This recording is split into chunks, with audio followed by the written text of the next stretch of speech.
Brought to you by Penguin.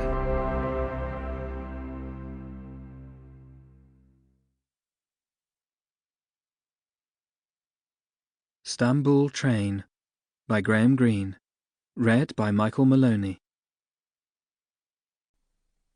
Everything in nature is lyrical in its ideal essence, tragic in its fate, and comic in its existence. George Santayana. Part 1. Ostend. Chapter 1.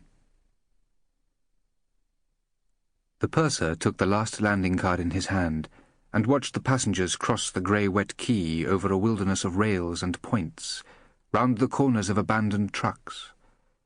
They went with coat collars turned up and hunched shoulders.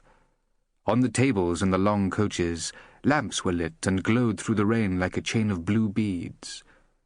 A giant crane swept and descended, and the clatter of the winch drowned for a moment the pervading sounds of water, water falling from the overcast sky, water washing against the sides of channel steamer and quay. It was 4:30 in the afternoon.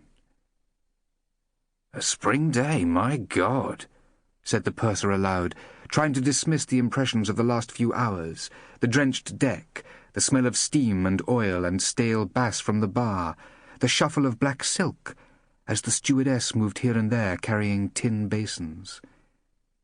He glanced up the steel shafts of the crane to the platform and the small figure in blue dungarees turning a great wheel, and felt an unaccustomed envy.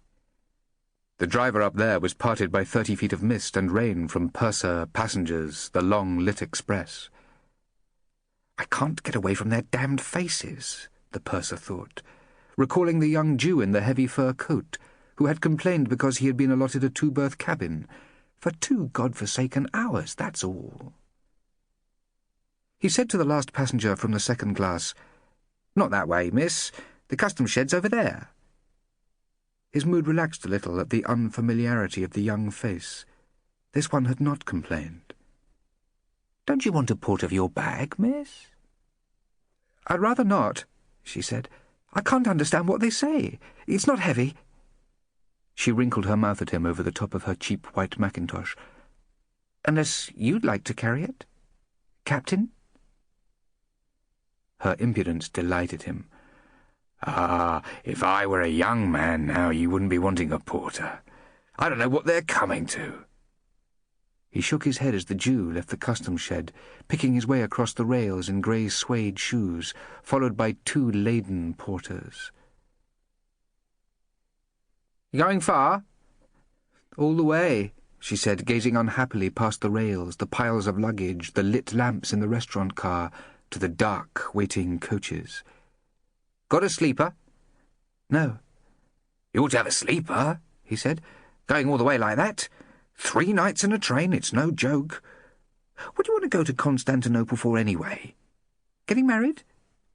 "Not that I know of." She laughed a little through the melancholy of departure and the fear of strangeness. "One can't tell, can one?" "Work?" "Dancing. Variety."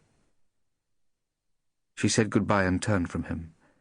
Her mackintosh showed the thinness of her body, which even while stumbling between the rails and sleepers retained its self-consciousness. A signal lamp turned from red to green, and a long whistle of steam blew through an exhaust.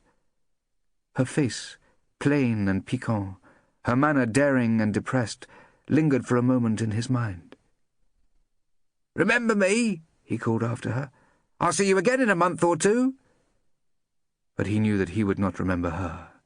Too many faces would peer during the following weeks through the window of his office, wanting a cabin, wanting money changed, wanting a berth, for him to remember an individual. And there was nothing remarkable about her. When he went on board, the decks were already being washed down for the return journey, and he felt happier to find the ship empty of strangers. This was how he would have liked it always to be. A few Dagos to boss in their own tongue, a stewardess with whom to drink a glass of ale. He grunted at the seamen in French, and they grinned at him, singing an indecent song of a cocu that made his plump family's soul wither. Sample complete. Ready to continue?